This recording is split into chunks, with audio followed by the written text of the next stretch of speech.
You woke me up, Irina. Good morning, everyone. Welcome to our Sunday service. It's good to be with you, whether you're here with us in person or whether you're at home on Zoom.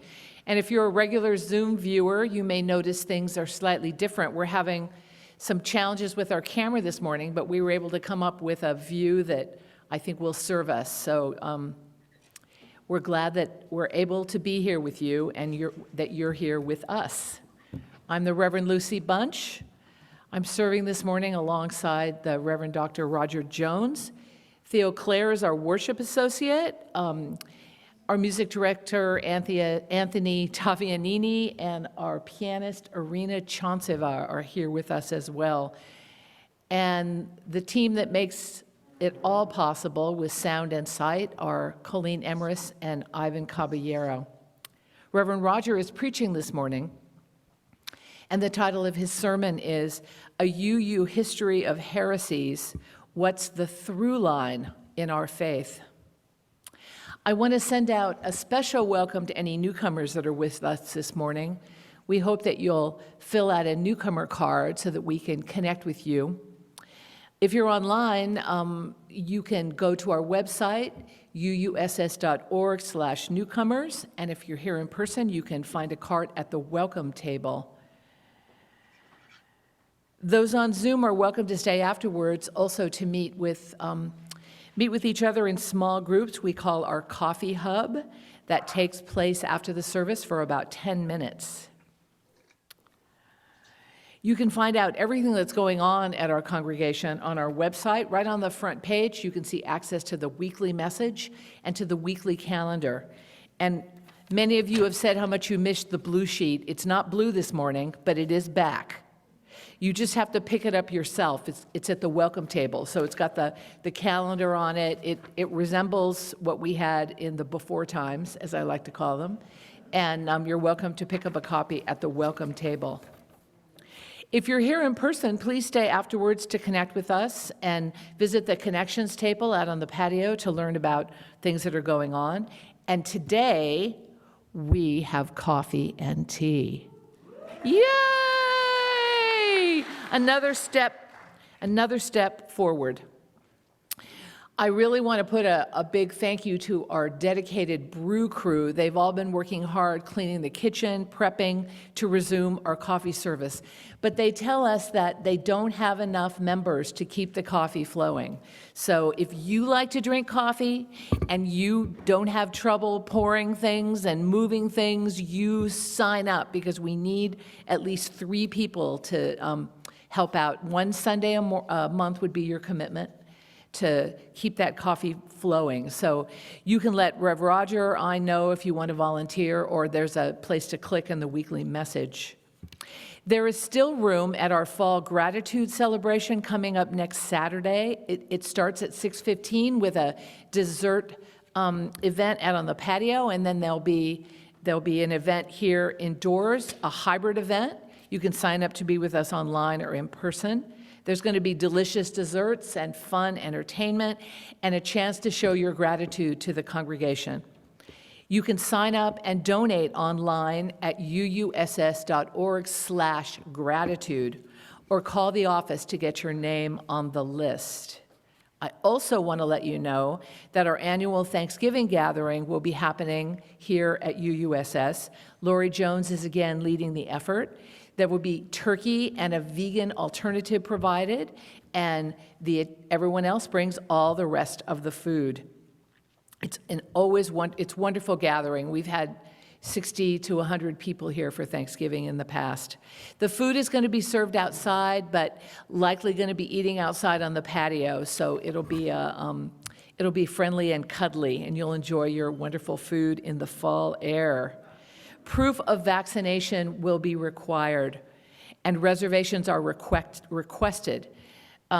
We have another email for you. This one is thanksgiving@uuss.org. That's where you can register or call the office to get your name down for your plan to come. And now, if you're participating at home, please get your candle ready or your chalice ready to light. After Reverend Roger shares a reading with us.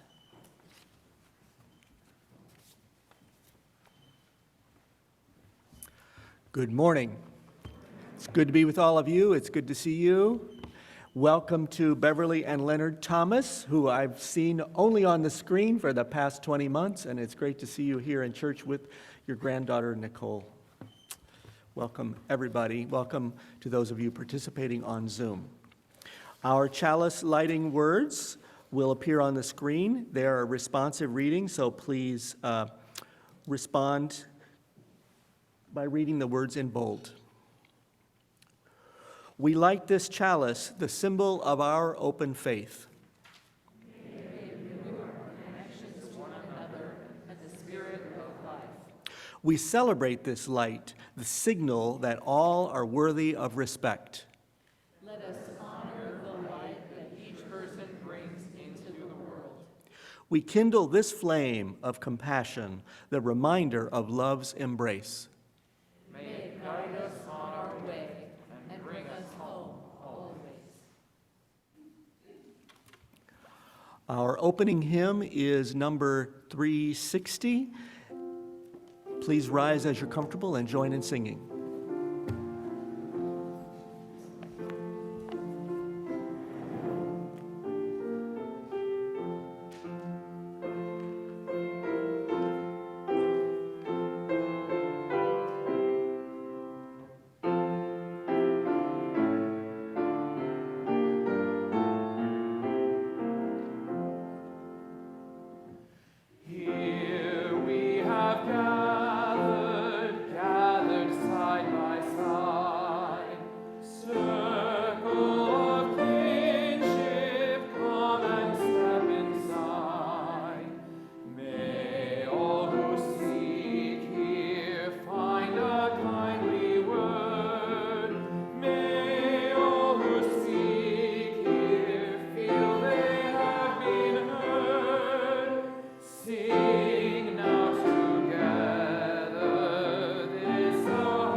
At this time in our service, we bring our joys and sorrows, our worries, our grief, gratitude, and celebrations into this community. Everyone can share a joy or sorrow that they would like one of the ministers to read during the service. There's a link in the weekly message sent out on Friday, or call the office and Elaine will pass on your message. I have a few messages to share this morning. Hallie Kasai shares that she is thrilled to welcome in the season of turtlenecks.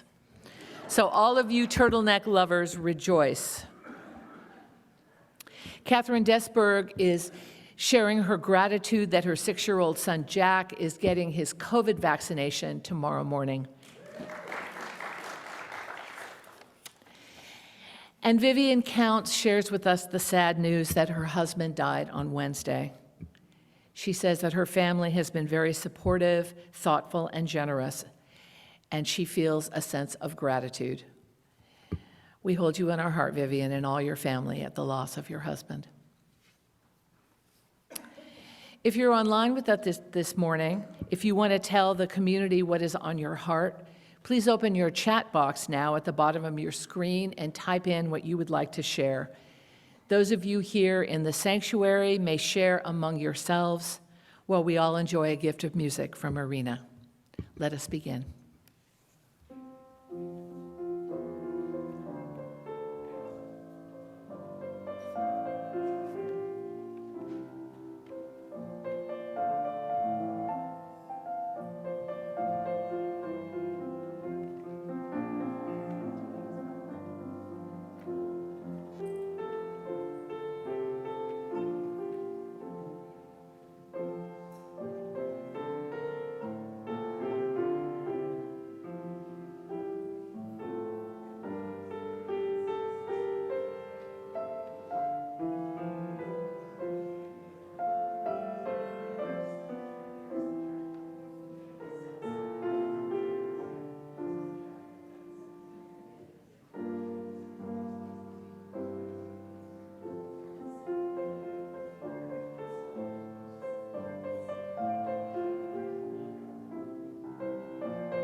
Thank you to everyone who shared their joys and sorrows this morning. Deirdre added a joy that I share about the beautiful art that's gracing our walls again. So glad that our art exhibits are back in place. I hope you'll take a chance to explore them after the service this morning. Let us send our love and care to all those in need and all of those who are celebrating joy in their lives. Now, please join me in the spirit of prayer. I want to share with you the words of the Reverend Leslie Takahashi. She's a well-known leader in our Unitarian Universalist movement. She currently serves the Mount Diablo UU Church in Walnut Creek and has been there since 2008. She was the chair of a commission on institutional change, which wrote the book Widening the Circle that many of you have read. She's also co-author of a book about the history of racial justice in Unitarian Universalism called The Arc of the Universe is Long. Her prayer is titled, Prayer for When Words Fail.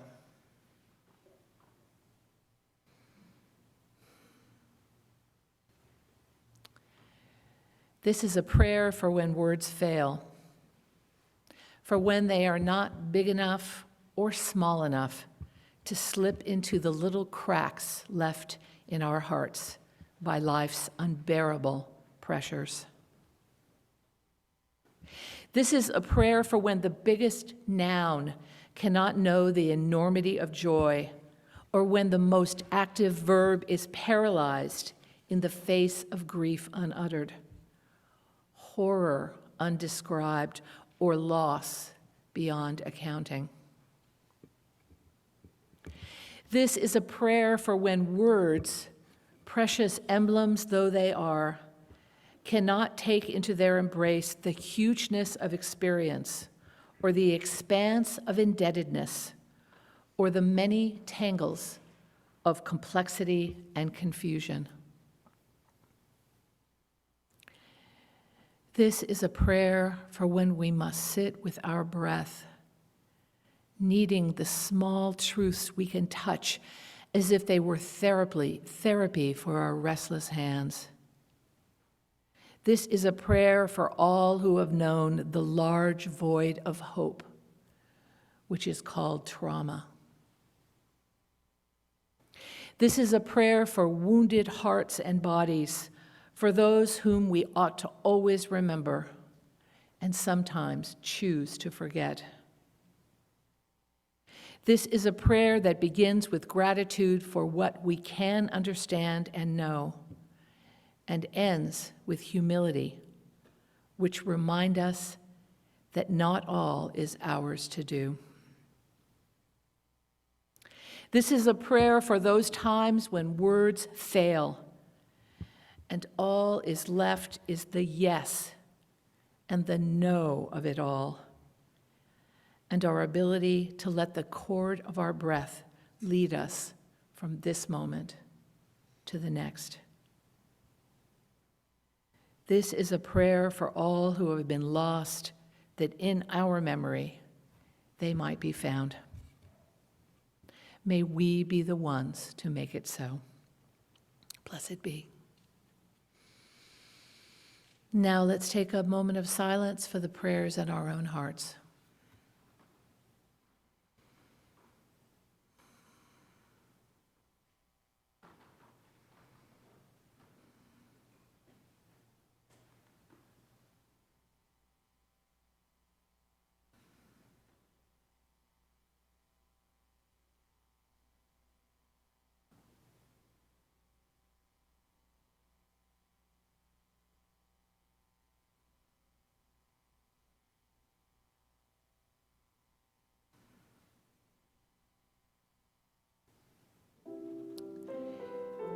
You can remain seated as we sing together Spirit of Life, first in English and then in Spanish.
Lucy mentioned the prayer reading from Leslie Takahashi, and I wanted to mention a little bit about our hymns today. The first hymn The tune was from Europe in the early decades of the Protestant Reformation, and the words were written in 1979 by a UU, Alicia Carpenter. And the hymn we just sang, Spirit of Life, is probably the most frequently sung hymn in UU congregations, and it was written by Carolyn McDade in the 1970s. And the Spanish version of it was written in the 1990s by Erwin Barrios, who is a member of the First Unitarian Church of San Jose. And our closing hymn, which is The Fire of Commitment, was written in 2001 by two ministers who were serving together in Tennessee, Jason Shelton and Mary Catherine Morn. She wrote the words and Jason wrote the music. And this next reading that Theo and I will offer is based on part of the bylaws of our denomination to which this church belongs, the Unitarian Universalist Association. These are the 6 sources of our faith tradition, but this reading puts them in a different order from the official one. The sources of UUism are not a creed, but they're part of the covenant of connection and support among our 1,000 congregations in the UUA. And we will alternate reading these to you, and you can also see them on the screen.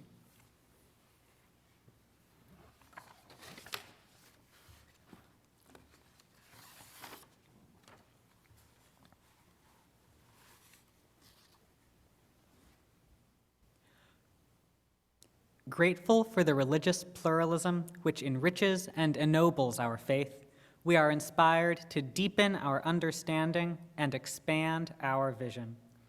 As free congregations, we enter into this covenant, promising one another our mutual trust and support. The living tradition which we share draws from many sources, including these: spiritual teachings of earth-centered traditions which celebrate the sacred circle of life and instruct us to live in harmony with the rhythms of nature. Wisdom from the world's religions which inspires us in our ethical and spiritual life. Jewish and Christian teachings which call us to respond to God's love by loving our neighbors as ourselves. Humanist teachings, which counsel us to heed the guidance of reason and the results of science, and warn us against idolatries of mind and spirit. Direct experience of that transcending mystery and wonder affirmed in all cultures, which moves us to a renewal of the spirit and an openness to the forces which create and uphold life. And words and deeds of prophetic human beings which challenge us to confront powers and structures of evil with justice, compassion, and the transforming power of love.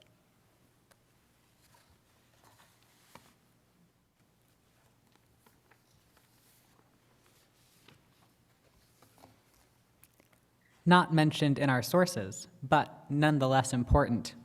Generosity is a spiritual practice in our congregation. As a congregation, we cultivate this practice by giving away half of our offering donation every Sunday.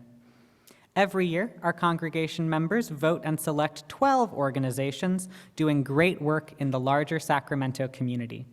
Last month, we voted on community partners for 2022, and you can find the results either in the weekly message, which came out last Friday, or on the front page of our website. I encourage you to check them out. We found some great partners for the next year. This November, our community partner is Sacramento Loaves and Fishes. Loaves and Fishes provides warm meals, essential services, and necessary supplies for life to nearly 1,000 unhoused adults and children every day. To keep their services absolutely barrier-free, Loaves and Fishes does not solicit nor accept federal or state government funds and instead relies on the direct support of community members. That's us. I encourage you to go to their website to learn more. Please give generously to support this organization. As you can see on the slide, whether you're online or here in person, you can set up your phone to contribute by text message, right now or in the future. You may also go to our website or mail a check to UUSS here on Sierra Boulevard. If you're in the sanctuary, there's a bowl in the front of the hall next to the chalice and set up to receive your donation if you just bring it forward. Thank you so much. There's another bowl back by the exit if that's closer to you or if you prefer. Now we will enjoy some music by Irina as our offering is given and received. Thank you.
Please remain seated as we sing the offertory response.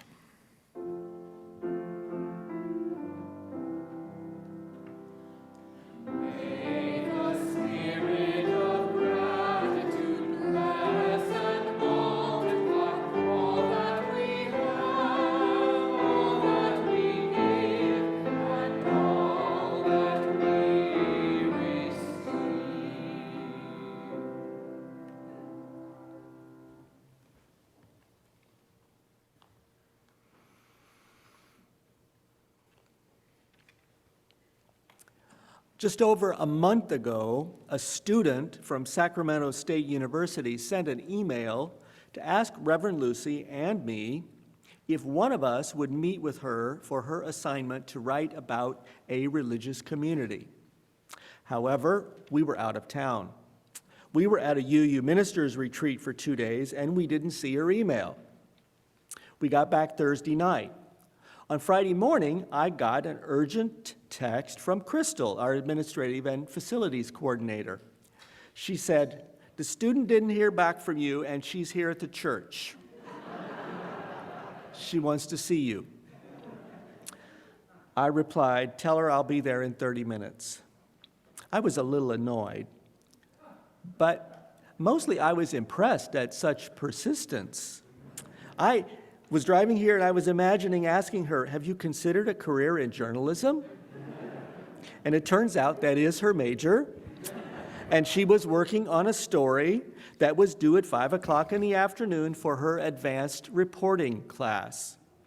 While waiting for me, she found 3 members of our congregation, part of our campus improvement crew, digging holes and installing a fence by the playground. She talked to John, a UUSS member who practices Tai Chi and Qigong and who teaches it here one Sunday a month before church. And she interviewed Karen, an earth-based UU pagan who grew up as the child of an Episcopal priest. And she talked to Jeff. He declares himself an atheist, and he shows up for services every Sunday, whether in person or on Zoom. Today he's a greeter. With a reporter's notebook in hand, she asked them about their participation in our church and their beliefs. Meanwhile, a friend who had come along with her was walking the circles of our labyrinth in the meadow. I approached this reporter and introduced myself to her. I pointed to the church members that she had interviewed. "You can just ignore everything these people told you."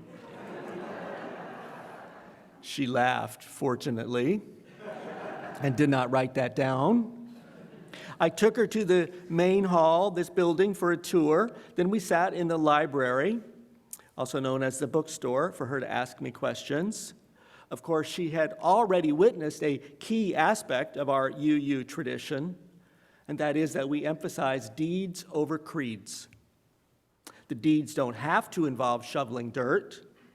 They don't have to include making coffee, baking dessert for a fundraiser, or volunteering in religious education, but for many of us, they do.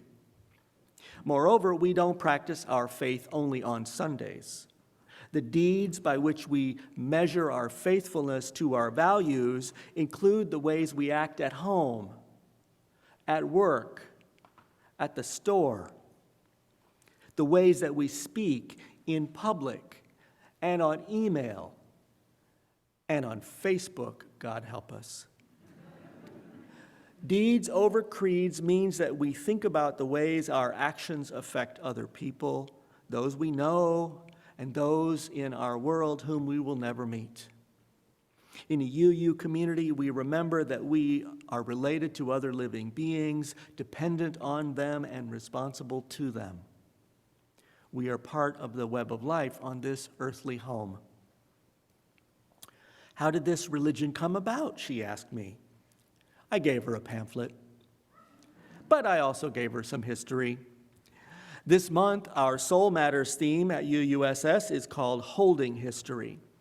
And given that, it seems like a suitable time to review some of the basics of both where we came from and where we are now as a faith. As a religious movement, we look very different now than we did 200 years ago. As I told the reporter, in the first 2 decades after the founding of the United States of America, both Unitarianism and Universalism arose not as churches, but as heresies within churches. 200 years ago in Massachusetts and other parts of New England, the dominant belief system was Calvinist Christianity. It had been dominant since the 1600s. This theology said that people are inherently depraved and unworthy of God's love. And it said that only because of the willing sacrifice of Jesus Christ and his resurrection could a lucky few of us, unworthy people, be spared the punishing fires of hell. In and around Boston, a group of liberal Christian ministers came to reject this openly. Eventually, their heresy was called Unitarian Christianity. They argued that all people were inherently blessed by God. They said, furthermore, that we could grow into likeness to God. They asserted the possibility of human growth and change and renewal. And they found assurance for this in the life and words of Jesus of Nazareth. To us, this idea may feel obvious, not a big deal, but then it was scandalous. It was heresy. The Unitarians didn't want to be attacked by Christians they had known as family for generations. They didn't want to be accused, vilified, or expelled, but that's what they experienced. It was traumatic. Any family breakup can be traumatic for people and for organizations. And even though most of the Unitarian churches kept their church property and their ministers mostly kept their jobs, they were still smarting from the loss. And I think this is why the Unitarians would go on to devote so much energy and occupy so much time over the next 150 years arguing over what they were and who they were and what they believed theologically. Earlier, you heard me say that we emphasize how we live our faith over the words we use to describe it, deeds over creeds. Yet our Unitarian history is filled with arguments that sound like fights over creeds. Less than 20 years after the Unitarians had split with the conservative Christian churches, a number of younger men and women who had grown up as Unitarians formed the movement known as Transcendentalism. This was a new wave of spirituality. It rejected old forms of church. Sacred scriptures were merely old books, the Transcendentalists said. Rather than cold academic approaches to life, Transcendentalists welcomed new ideas and emotional, passionate responses to the wonders of life.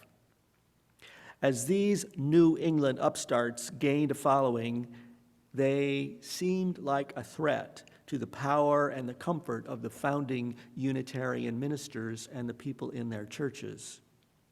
Concerned for their identity and their reputation, many of the traditional ministers wanted to keep asserting that their churches were still Christian ones, their faith still based on the life of Jesus and his teachings.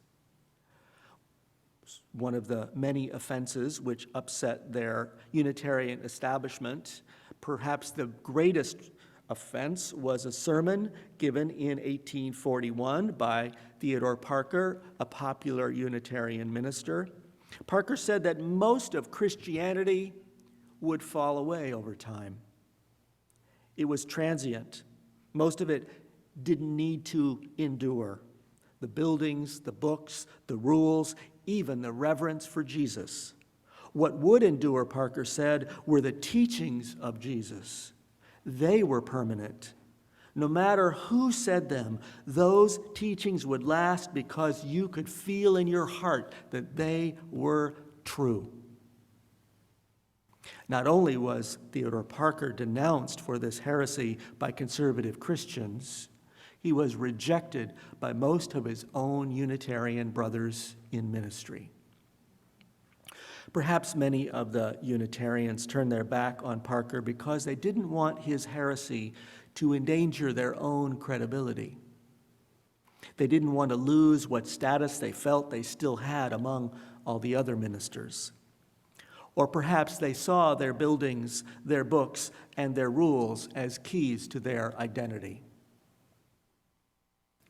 The first wave of Boston Unitarians occupied New England's wealthy classes, including business owners and educated professionals. And as elite white men, they prospered in a country which relied on enslaved labor and on the taking of indigenous lands for economic expansion. They felt good about their privilege, and they guarded their comforts, their faith as much as their furniture. Though our founding Unitarians had been defined and accused as heretics, as innovators, many of them turned into guardians of an institution to keep it from innovating more. On the one hand, arguments over which beliefs are acceptable are also arguments about who belongs and who doesn't belong. On the other hand, those arguments are the normal expressions of stress and pain and fear over change. As individuals, families, and organizations, it's often hard to emerge into something new, hard to transform. It can be painful to give up what you've been used to, painful to welcome new perspectives. It's not easy to feel challenged by people you don't know. It's not easy to feel challenged by people you thought you knew well. Unfortunately, our growing pains and the fights over them occupied a tragic amount of energy and attention over nearly 2 centuries. In May or June every year since 1820, ministers in our movement have presented lectures or essays to their gathered colleagues on topics having to do with the liberal ministry, the nature of our movement, and visions for the future of it. This series of lectures or essays has been going on for 200 years.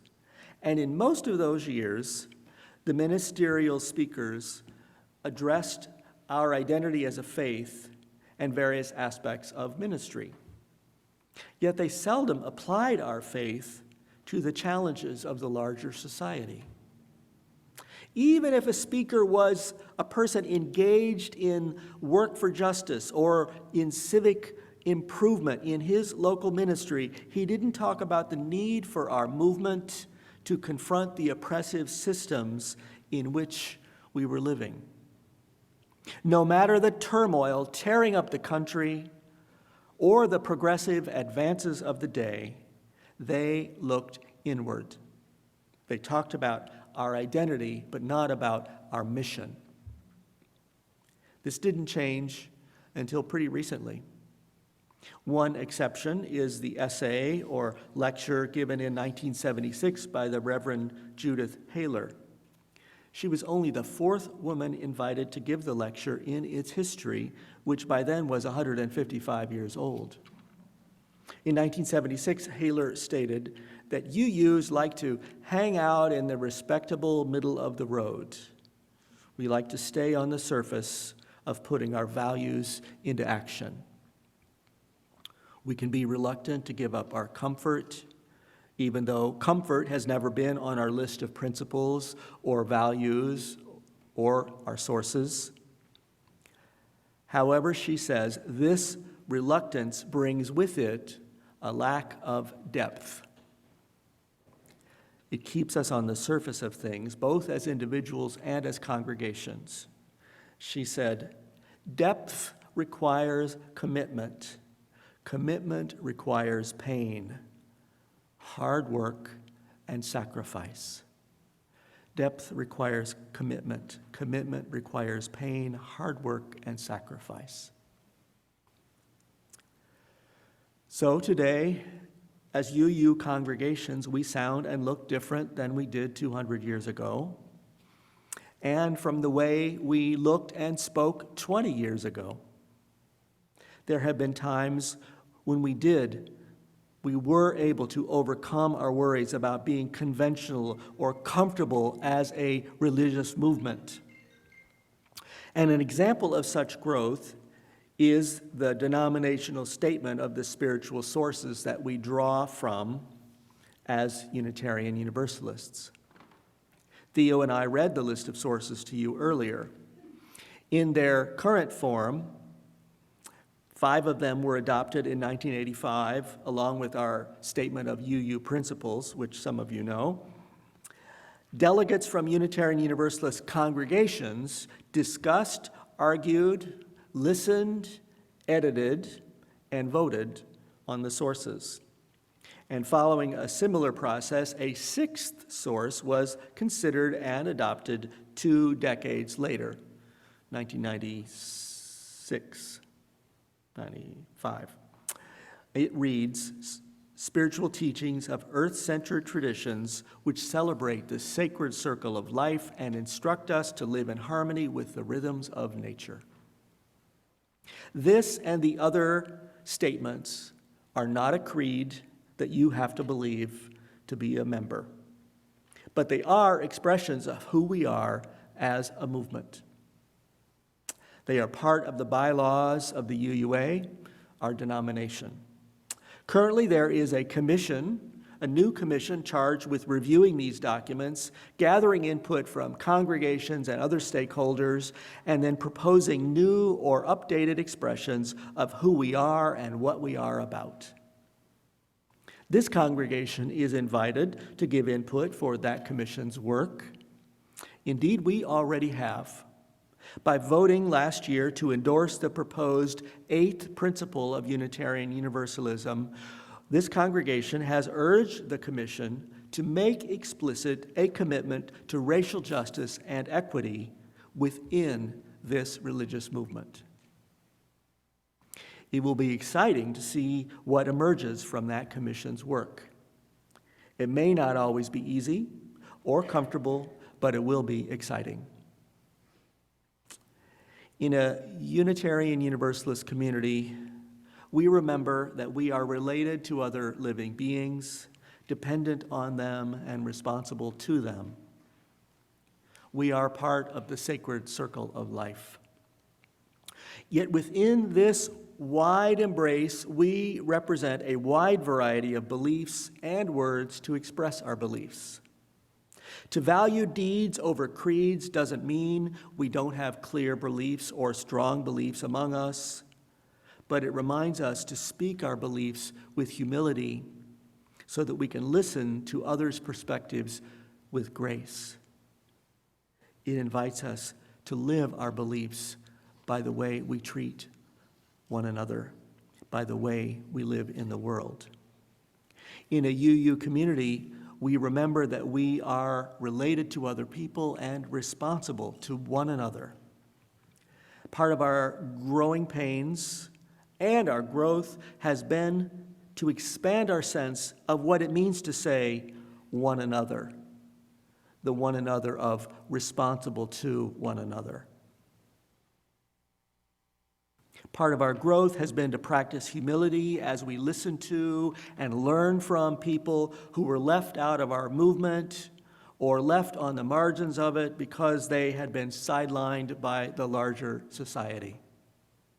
Sometimes our innovations as a movement have involved the realization that we were not always as innovative as we thought we were. In holding our history honestly, we can see how much growth remains for us in order to embody our values in depth, embody our values with depth and commitment. In holding our history faithfully, we can see that we have always been worthy of this depth and this commitment, and we remain up to it. Let us know that it is a worthy endeavor, and that we are up to it now and in all the days to come. So may it be, blessed be, and amen.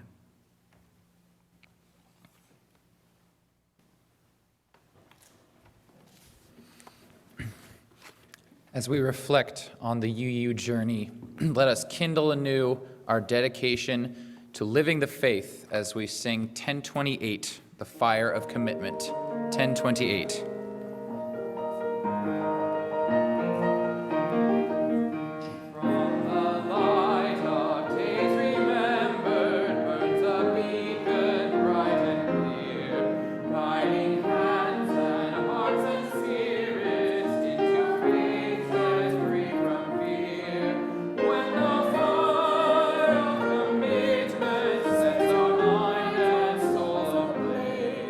When our hunger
Yeah. And now we extinguish this flame, but not the light of truth, the warmth of community, or the fire of commitment. These we carry in our hearts until we are together again. I invite you to reach out to us, reach out to one another, reach out from home. I invite you to go in peace. And for all who see God, may God go with you. For all who embrace life, may life return your affection. And for all who seek a right path, may a way be found and the courage to take it step by step, breath by breath, one day at a time. Blessed be. Namaste.